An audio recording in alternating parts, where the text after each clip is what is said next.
By late June 1944, the situation for the German High Command in France had grown increasingly desperate. Allied forces had established a firm foothold in Normandy, moving beyond the initial beachheads and threatening to encircle key German units. Communications between the front lines and command centers were strained. Reports of collapsing defenses, destroyed infrastructure, and fragmented units reached Berlin and Paris in irregular intervals, leaving commanders struggling to maintain situational awareness. Gerd von Rundstedt, Commander-in-Chief of Army Group B, understood the gravity of the situation. He had spent decades studying operational flexibility and knew that rigid adherence to orders could prove catastrophic.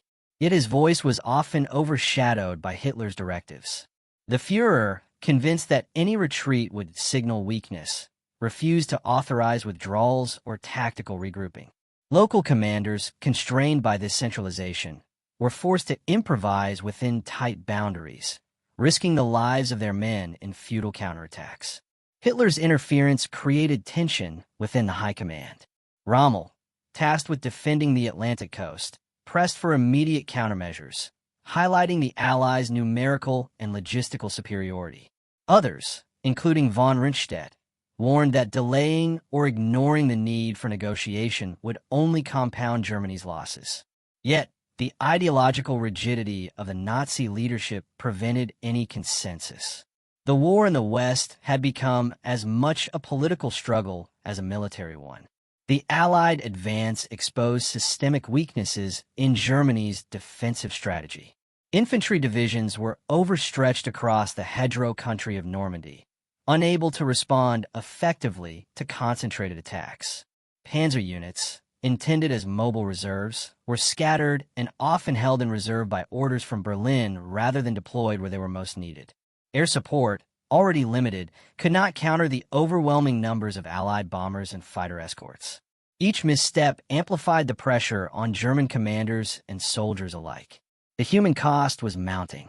German soldiers, many of whom were conscripts with minimal training, faced relentless bombardment, artillery barrages, and superior Allied firepower.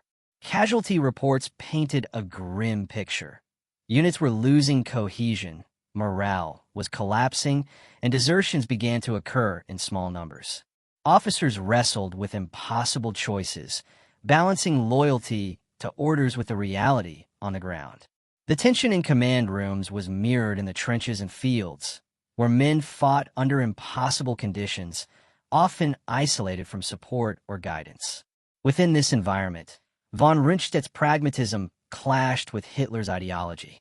He recognized that continuing the fight without negotiation or strategic withdrawal risked annihilation. Supplies were dwindling, roads were congested with retreating units, and Allied air attacks made movement perilous. The German High Command faced a stark choice: adapt and preserve forces or adhere to rigid doctrine and risk total collapse. Von Rundstedt argued for the former, advocating for discussions of ceasefire or negotiated withdrawal to preserve what remained of the Western Front. By June 21, 1944, 25 days after D-Day, the Allied advance had made Germany's options painfully clear. The Western Front was no longer a static line of defense. It was a dynamic battlefield dominated by Allied initiative, air superiority, and logistical mastery. The combination of rigid Nazi leadership and relentless Allied pressure created an environment where pragmatic advice was not only ignored but actively resisted. Von Rundstedt's warnings would culminate in a confrontation that exposed the limits of human reasoning against ideological intransigence. The stage was set for a dramatic moment of truth within the German High Command, a clash between rational military judgment and unyielding political doctrine, between the preservation of human life and the insistence on total obedience. Von Rundstedt's voice, calm yet insistent, would soon challenge the folly of continuing a war that Germany could no longer win under current conditions. This naturally leads into the angles section, where the human, tactical, technological, and leadership perspectives of the German response to D-Day will be examined in depth. On the ground, the reality of the Allied advance weighed heavily on German soldiers. Many were young conscripts, thrust into the chaos of Normandy with minimal training and limited experience. The constant bombardment, the roar of tanks, and the omnipresent threat of Allied fighter bombers created a relentless psychological pressure. Letters from home were rare, and news of the wider situation in France often reached the front delayed or filtered through censored channels. Fear, confusion, and fatigue eroded morale. Veteran officers worked tirelessly to maintain discipline, yet even experienced soldiers struggled under the relentless pace of the Allied offensive. Each day, men faced decisions with life-or-death consequences, often without adequate information or support. Leadership angle. The German High Command was fractured by conflicting priorities. Hitler, at the apex of authority, demanded absolute adherence to his strategic vision. No retreat, no negotiation, no compromise. In contrast, generals like von Rundstedt and Rommel recognized the peril of inflexibility. The tension between ideological obedience and military pragmatism became starkly evident. Von Rundstedt's calm demeanor and methodical reasoning contrasted sharply with the fervor and rigidity of Hitler and some of his inner circle. Meetings were tense affairs, with officers presenting data, maps, and casualty reports that often contradicted the Führer's expectations. The inability to reconcile these perspectives slowed decision-making, paralyzed field units, and compounded losses. Tactical angle. Normandy's terrain posed significant tactical challenges. The bocage country, dense hedgerows and narrow sunken lanes, limited visibility and hampered mechanized movement. German forces, familiar with the land but constrained by fragmented deployment, found it difficult to mount effective counterattacks. Allied troops exploited this terrain using combined arms tactics, integrating infantry, armor, and air support to isolate and neutralize German positions. Panzer divisions, intended as rapid response units, were often held back due to Hitler's micromanagement or delayed by logistical bottlenecks. Tactical inertia, combined with Allied innovation, created a situation in which German units could react only after the enemy had already seized the initiative. Enemy angle. The Allied forces demonstrated overwhelming coordination. Air superiority allowed close air support for advancing troops while disrupting German supply and communication lines. Massive naval bombardments preceded ground assaults, softening defenses before soldiers even reached the front. Logistics and supply chains, meticulously planned, ensured that reinforcements, ammunition, and equipment arrived on schedule. The Allies' ability to maintain operational momentum created a sense of inevitability on the battlefield. German commanders, accustomed to flexibility and local initiative, faced an adversary whose coordination and planning nullified traditional defensive advantages. Moral and psychological angle. The psychological strain on German leadership and troops was immense. Officers like von Rundstedt were aware of the human cost of Hitler's rigid directives, yet questioning orders carried the risk of personal reprisal. Soldiers faced daily mortality, witnessing comrades fall to artillery, tanks, or aircraft. Civilians in Normandy endured the chaos of war, caught between retreating German units and advancing Allies. Morale began to fracture, both in the ranks and within the civilian population. Von Rundstedt's growing urgency to negotiate or consider surrender stemmed not only from strategic reasoning, but from an acute awareness of the human toll exacted by prolonged, unwinnable conflict. These angles collectively illustrate the multifaceted crisis confronting Germany 25 days after D-Day. On one level, tactical and operational decisions dictated immediate outcomes on the battlefield. On another, leadership disputes, rigid command structures, and ideological inflexibility undermined effective action. Simultaneously, human endurance and morale were being tested to their limits, creating a pressure cooker environment that amplified every misstep. The convergence of these factors set the stage for a defining moment.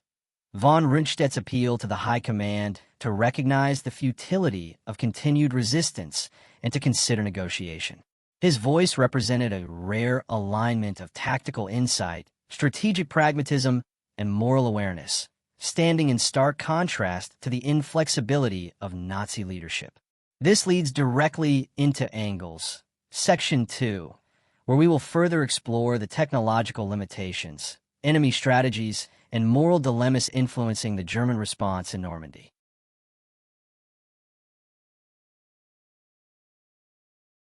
Technological angle. Germany's technological advantages in tanks, artillery, and aircraft were real, but increasingly insufficient. Panzer divisions, once the backbone of Germany's armored might, were hampered by fuel shortages, dispersed deployment, and Allied air attacks. The Tiger and Panther tanks, formidable in design, could not influence the battlefield effectively when restricted by hedgerows and ambush tactics. German artillery, though precise, was limited in mobility and vulnerable to Allied air reconnaissance. Meanwhile, Allied innovations, portable bridges, amphibious vehicles, and effective coordination of infantry with armor and air support neutralized the technological edge the Germans had once relied upon. Every advantage Germany possessed was undermined by the Allies' operational flexibility and overwhelming numbers. Strategic leadership angle. Von Rundstedt's role as a voice of reason contrasted sharply with the rigid ideology that dominated the German High Command. He recognized that strict adherence to Hitler's orders, holding positions to the last man, was strategically unsound. The lack of operational autonomy meant that experienced commanders could not execute countermeasures or tactical retreats that might have preserved units for later engagements. High command meetings became arenas of frustration, where detailed intelligence and field reports were repeatedly overridden by doctrinaire insistence on no retreat. Von Rundstedt's growing insistence on pragmatism highlighted the widening rift between political authority and military necessity, illustrating the lethal consequences of centralized, ideologically driven decision-making. Enemy strategy and pressure. The Allies' methodical application of combined arms, logistics, and intelligence left German forces reactive rather than proactive. Air superiority allowed the Allies to isolate divisions, disrupt supply lines, and destroy reinforcements before they could engage.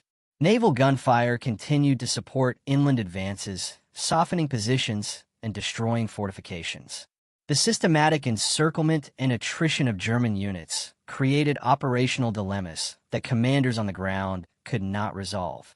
Each German move had to anticipate multiple Allied contingencies, leaving little room for improvisation. The effectiveness of the Allied advance was not merely numerical. It was strategic, psychological, and technological, a multidimensional pressure that German forces could not match. Moral dilemma angle. As casualties mounted and defeat loomed, German commanders faced profound moral dilemmas. Von Rundstedt understood that continuing the fight under rigid orders would result in unnecessary loss of life, both among soldiers and civilians. However, questioning orders or suggesting negotiation risked political reprisal, humiliation, or even execution. The ethical tension between loyalty to the Führer and responsibility toward human life created an invisible battlefield within the High Command itself. The psychological strain of issuing orders that knowingly endangered men added another layer to the already complex operational situation. In this sense, von Rundstedt's plea to make peace was not only strategic but deeply moral, a recognition that continued resistance was futile and that preservation of life should guide decisions. The convergence of angles, the human, tactical, technological, leadership, enemy, and moral perspectives combined to create an environment of unprecedented pressure. Soldiers faced relentless combat. Commanders wrestled with impossible choices. Technology was rendered ineffective by terrain and coordination, and ideology constrained action at every level. Von Rundstedt's voice emerged from this convergence, a singular embodiment of reason in the midst of chaos.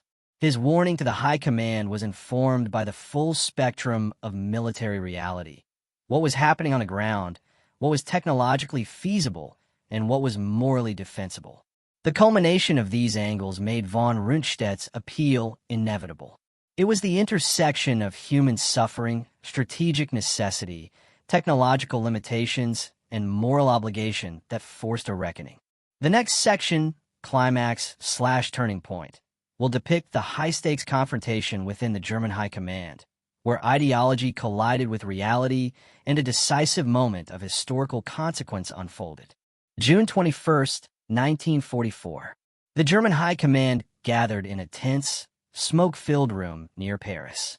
Maps of Normandy were spread across the table, pins marking towns already lost to the Allies. Reports of shattered divisions, destroyed bridges, and isolated outposts lay before them. Outside, the rumble of distant artillery reminded everyone that the front lines were only miles away. Von Rundstedt, Commander-in-Chief of Army Group B, rose to speak. His posture was calm, deliberate, almost measured, but his words carried urgency. "Make peace, you fools," he said, his voice cutting through the ambient tension. The room fell silent. Officers shifted uncomfortably, eyes darting between their commander and one another. In Hitler's absence, the weight of authority rested unevenly upon the generals, and even seasoned officers were shaken by the bluntness of von Rundstedt's declaration. His argument was simple, yet starkly pragmatic. Germany's forces in Normandy were fractured. Panzer units were scattered, under strength, and vulnerable to airstrikes. Infantry divisions had lost cohesion, supplies were dwindling, and communications were fractured. Every failed counterattack brought greater Allied momentum. Continuing the fight as commanded risked annihilation. Von Rundstedt urged immediate negotiation or, at minimum, a tactical withdrawal to preserve what remained of the Western Front. The room erupted with tension. Some officers nodded in quiet agreement, recognizing the logic in von Rundstedt's reasoning. Others bristled, their loyalty to Hitler unyielding. The ideological commitment to absolute obedience collided with military pragmatism. Arguments volleyed across the table. Some proposed renewed counterattacks, others suggested partial withdrawals, yet all recognized the impossible stakes. The Allied advance left no margin for error. Technological limitations compounded the crisis. Panzer divisions, though powerful on paper, could not maneuver effectively across Normandy's bocage country. Artillery, constrained by terrain and supply shortages, could not provide adequate support. Luftwaffe aircraft were largely grounded by Allied air superiority. Each tool in Germany's arsenal, once decisive, had been neutralized by Allied planning and execution. Von Rundstedt's insistence on negotiation reflected not weakness, but a sober assessment of reality. Time was critical. The Allies continued to advance, consolidating captured towns, linking beachheads, and isolating German units. Each hour of delay magnified losses and narrowed options. Von Rundstedt emphasized that continued resistance under Hitler's rigid directives would not only lead to tactical defeat, but to the needless loss of thousands of lives. His words were both a strategic warning and a moral imperative. The generals faced an impossible dilemma. To act against Hitler's orders was treason, punishable by death. To follow orders without question was suicide for men and menacing for the nation. The tension in the room was palpable. Officers debated, consulted maps, and referenced casualty reports. Von Rundstedt remained steady, a voice of reason against a backdrop of fear and indecision. His clarity highlighted the absurdity of a command structure dominated by ideology rather than battlefield reality. This confrontation marked the turning point of Germany's response in Normandy. Von Rundstedt's words were a catalyst, forcing the High Command to confront the inevitable. Allied dominance on the Western Front could no longer be ignored. While some clung to hope, the cumulative weight of human, technological, and tactical factors had shifted the balance irreversibly. Yet the confrontation did not yield immediate results. Hitler's directives continued to circulate through command channels, demanding rigid defense and counterattacks. Field commanders, bound by fear and protocol, struggled to reconcile these orders with the practical realities on the ground. Von Rundstedt's appeal had illuminated the path of reason, But institutional inertia and ideological rigidity would delay decisive action, allowing the Allies to consolidate their advantage. The tension between strategic necessity and ideological command created a pressure cooker environment.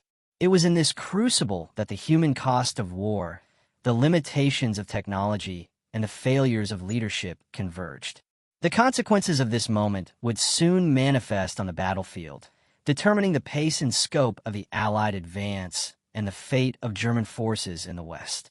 This sets the stage for climax/turning point, Section 2, where we will follow the unfolding operational consequences of von Rundstedt's warning, the responses of Hitler and the High Command, and the irreversible shift in the Western Front.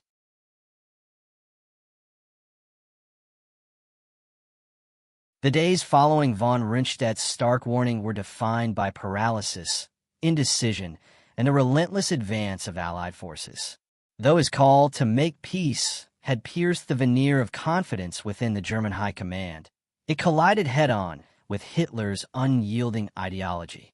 Field orders continued to demand rigid defense, counterattacks, and an impossible hold on territory rapidly slipping beyond German control. On the ground, the consequences were immediate. German infantry, already strained by continuous bombardment, faced renewed orders to attack or defend positions that were tactically indefensible. Panzer divisions, meant to serve as mobile reserves, were redeployed piecemeal in reaction to Allied maneuvers, their impact diluted and ineffective. Supply lines, under constant attack from Allied aircraft, became unreliable. Ammunition ran low, vehicles were abandoned, and wounded soldiers awaited evacuation that often never came. Each delay and miscommunication magnified the human toll, demonstrating the deadly cost of ideological rigidity. Allied forces, sensing the disarray, pressed their advantage. American and British troops coordinated infantry, armor, and artillery to exploit gaps in the German lines. Towns such as Cannes and St. Lo became focal points of intense fighting, where small tactical errors by the Germans resulted in cascading losses. Every failed counterattack allowed the Allies to extend supply lines, consolidate captured territory, and encircle isolated German units. The momentum was irreversible. Within the High Command, von Rundstedt's reasoning continued to resonate among seasoned generals. Some attempted to adjust tactics, advocating for local withdrawals or regrouping units to create defensible positions. Yet these measures were constrained by Hitler's orders, which continued to prioritize ideological appearances over operational reality. The tension between command and ground truth created a strategic logjam, leaving units exposed and overextended. Even when orders were executed flawlessly, the broader operational picture rendered them ineffective. The technological dimension further exacerbated Germany's predicament. Allied air superiority allowed continuous reconnaissance and tactical strikes, neutralizing attempts to reposition tanks or reinforce weak points. German armor, no longer capable of moving unobserved, became vulnerable to coordinated attacks. Artillery support, hindered by disrupted communications and Allied air attacks, could not compensate. Meanwhile, Allied innovations in combined arms, integrating infantry, armor, and air power seamlessly, ensured that the German tactical advantages were largely neutralized. Morale within German ranks continued to deteriorate. Soldiers, aware of the futility of repeated counterattacks, began to question the value of obedience. Casualties mounted, and the psychological strain of fighting without hope became palpable. Civilians in occupied Normandy witnessed the devastation, caught between retreating German units and advancing Allied forces. Von Rundstedt's call for reason, grounded in pragmatism and moral awareness, contrasted sharply with the continuing demands for blind obedience, highlighting the human cost of inflexible command. By the end of June, the Western Front had shifted irreversibly. The Allies had established a continuous front, linked beachheads, and seized key towns, while German forces were fragmented, under-resourced, and unable to mount a coherent defense. The gap between Hitler's orders and operational reality had grown insurmountable. Von Rundstedt's warning, though largely unheeded at the moment, had signaled the moment when rational military judgment confronted ideological obstinacy, a confrontation that shaped the trajectory of the battle and, ultimately, the war in Western Europe. In this crucible, the convergence of human endurance, technological limitations, leadership failures, and enemy pressure reached its peak. Von Rundstedt's voice served as both a warning and a testament to the limits of command when disconnected from battlefield realities. The subsequent days would confirm the irreversible shift. Allied forces continued their advance. German units collapsed under pressure, and a strategic initiative permanently passed into Allied hands. The turning point of Normandy had been reached, not with a single explosive battle, but through a combination of relentless pressure, mismanaged command, and the clear-eyed assessment of a commander willing to voice the truth. The stage was now set for the aftermath, where the consequences of these decisions, the human toll, and the strategic collapse of the German Western Front would be fully revealed. By early July 1944, the consequences of the German High Command's inflexibility were undeniable. The Allied forces, having consolidated beachheads and captured key towns, pressed inland with methodical precision. German divisions, scattered and under strength, struggled to regroup. Communications remained fragmented, and units often operated in isolation, unable to support one another effectively. Every failed counterattack or delayed maneuver had tangible consequences on the battlefield, amplifying losses and weakening morale. Von Rundstedt's warning to make peace had gone largely unheeded, leaving German forces to confront the brutal arithmetic of operational reality. Casualties mounted daily. Infantry units were decimated by artillery and air strikes. Panzer divisions were immobilized by fuel shortages and targeted attacks, and every logistical failure contributed to further disarray. By July 5th, estimates suggest that German casualties in Normandy, including killed, wounded, and missing, numbered over 50,000.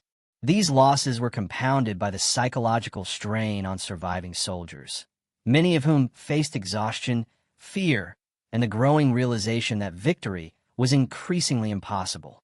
Civilian populations suffered as well. Bombardment, artillery fire, and street-to-street combat devastated towns and villages. Food shortages, disrupted transportation, and the constant presence of combat created an atmosphere of terror and uncertainty. The moral and human consequences of rigid command were starkly visible. Soldiers compelled to fight under impossible conditions, officers constrained by orders, and civilians caught between retreating German forces and advancing allies. Strategically, the German position in Normandy had deteriorated beyond repair. The Allies now controlled critical supply routes and key towns such as Caen and Saint-Lô, enabling them to reinforce positions rapidly and expand their operational reach. The German High Command's failure to respond flexibly to this evolving threat left units vulnerable to encirclement. By mid-July, the Allies had effectively broken the back of German resistance in several sectors, forcing retreats that were chaotic and costly. Leadership failures magnified the consequences. Hitler's insistence on holding every position, overriding the advice of experienced generals, created a cascade of tactical disasters. Officers who sought to execute pragmatic strategies faced obstruction or delay, turning minor setbacks into major crises. Von Rundstedt's foresight highlighted the absurdity of the situation. Rational, well-informed proposals were blocked by ideological rigidity, ensuring that losses would continue unabated. The human cost, both immediate and psychological, was immense. Technology, too, failed to provide the German forces with any meaningful advantage. Allied air supremacy, combined with coordinated artillery and armored assaults, neutralized German tanks, artillery, and mechanized units. The technological edge Germany had relied upon throughout the war was rendered ineffective by operational constraints and Allied innovation. Every tank lost, every artillery position destroyed, further cemented the irreversible shift in momentum. The aftermath also revealed a growing awareness among some German officers that continued resistance was futile. Discussions about surrender or negotiation, once taboo, began to surface quietly among senior commanders. While Hitler remained inaccessible and unyielding, the battlefield reality forced a recognition that rigid adherence to orders could no longer prevent defeat. Von Rundstedt's warnings, once dismissed, were now understood as prescient, illustrating the lethal consequences of ignoring operational reality. Ultimately, the first phase of the aftermath of D-Day and the subsequent German collapse in Normandy was characterized by systemic failure across all levels: tactical, operational, technological, and moral. Soldiers faced overwhelming force without adequate support. Officers struggled against ideological constraints, and civilians endured the devastation of modern mechanized warfare. The consequences of these failures would reverberate beyond Normandy, shaping the remainder of the Western Front and signaling a decisive shift in the war's trajectory. This leads naturally into Aftermath, Section 2, where the full scope of destruction, the shifts in strategy, and the long-term implications of Germany's failed response will be examined in detail. By late July 1944, the consequences of the German High Command's inaction and rigid adherence to orders became fully visible. The Allied forces had extended their control across Normandy, linking beachheads, securing supply lines, and systematically reducing pockets of resistance. German units, already depleted, were now forced into desperate defensive positions, often isolated and without adequate support. Entire divisions had been rendered ineffective, their personnel scattered or captured, tanks abandoned, and artillery positions destroyed. The human toll was staggering.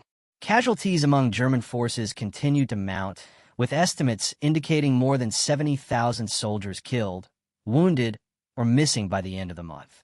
Infantry units, fighting in terrain ill-suited for mechanized warfare, suffered relentless pressure from Allied combined arms tactics.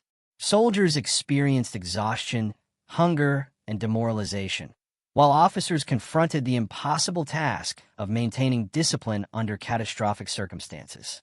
Von Rundstedt's earlier warnings, ignored or postponed, now echoed as a grim validation of his foresight. Civilians in Normandy endured widespread devastation.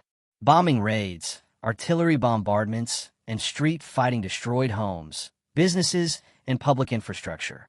Displaced families struggled to find shelter and food amidst the chaos. The psychological impact of the conflict was profound. Fear, uncertainty, and trauma became daily companions for those trapped between the advancing Allies and the faltering German defense. Reports from occupied towns recounted harrowing accounts of casualties, looting, and the collapse of local governance structures. Strategically, the failure to adapt had irrevocable consequences for Germany. The Allies gained operational momentum, pushing the front lines eastward with relative efficiency. Key towns such as Corentin, Cherbourg, and Avranches fell, enabling the Allies to disrupt German supply chains and encircle remaining forces. Panzer divisions, intended as strategic reserves, were either destroyed or immobilized, leaving no effective counterattack capability. The gap between frontline realities and Hitler's directives had created an operational vacuum that the Allies exploited with devastating precision. Leadership failures at the highest levels intensified the collapse. Hitler's refusal to consider von Rundstedt's recommendations prevented tactical withdrawals that could have preserved German forces.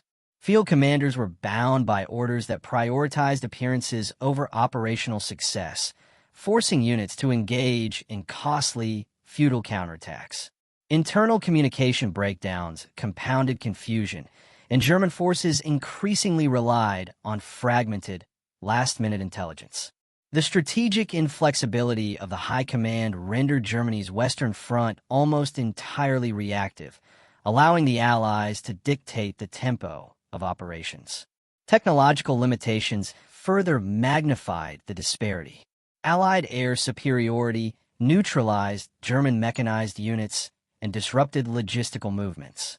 German tanks and artillery, despite their advanced designs, were rendered largely ineffective by terrain, coordination failures, and persistent aerial assault. Every armored engagement and artillery barrage that failed to achieve decisive results underscored the growing gap between potential and reality. In contrast, Allied forces leveraged technology, reconnaissance, and communications to maintain momentum and exploit weaknesses. By the end of July, the collapse of the German Western Front was complete in operational terms. Units had lost cohesion, morale was critically low, and strategic options were exhausted. The Allies had seized the initiative, positioning themselves for the eventual liberation of France. Within the German High Command, some officers began to quietly acknowledge that further resistance was futile, though Hitler's intransigence continued to dictate formal orders. The human, tactical, and moral consequences of ignoring reasoned military judgment were evident in every sector of Normandy. Von Rundstedt's appeal to negotiate or withdraw, once ignored, had anticipated these outcomes. His warning exemplified the convergence of strategic insight, operational awareness, and moral responsibility. The aftermath of his unheeded counsel highlights a stark lesson: rigid ideology and authoritarian command, when divorced from battlefield reality, can accelerate defeat and amplify human suffering. This culmination naturally leads into the reflection/closure, where the broader implications of the Normandy campaign, the role of leadership, and the human dimension of warfare will be explored.